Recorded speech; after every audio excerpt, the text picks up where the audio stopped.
ලස්සන කොළ පාටට බෝංචි ටිකක් උයමුද මාත් එක්ක. ඉතින් හරිම ලේසි මේක උයා ගන්න. මුලින්ම මම බෝංචි ටික මෙන්න මේ හැඩයට තමයි කපාගෙන තියෙන්නේ. ඉතින් ඔයාලට කැමති හැඩයකට කපා ගන්න පුළුවන්.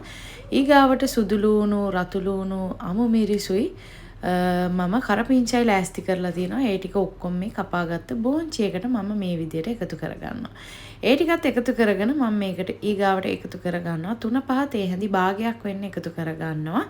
ඒ වගේම කහ කුඩුත් තේ හැඳි කාලක් වගේ වෙන්න මම මේකට එකතු කරගන්නවා. තව රසායන ලුණු කුඩු ටිකකුත් එකතු කරගෙන ඊගාවට මම මේකට තෙල් චුට්ටකුත් එකතු කරගන්නවා. ඉතින් මේ තෙලෙන් තමයි මම බෝංචි ටික තඹගන්නේ.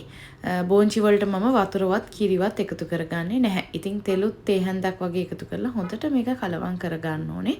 කලවම් කරගත්තට පස්සේ මම මේ බෝංචි එක ලිපේ තියනවා මේකට උළුහාල් ටිකකුත් එකතු කරගෙන උළුහාලුත් තේ හැඳි කාලක් වගේ වෙන්න මේ වගේ එකතු කරගන්න පුළුවන්.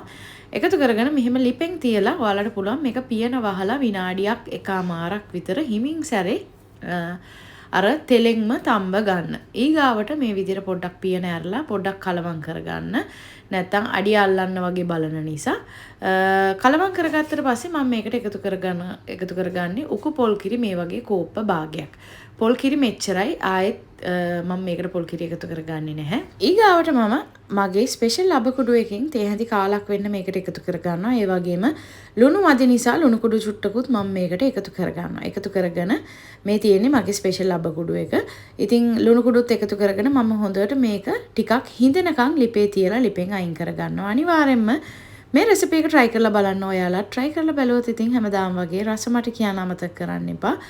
ඉතින් හැමදාම වගේ වීඩියෝ එක බලපු ඔයාලට ගොඩාක් ස්තුතියි.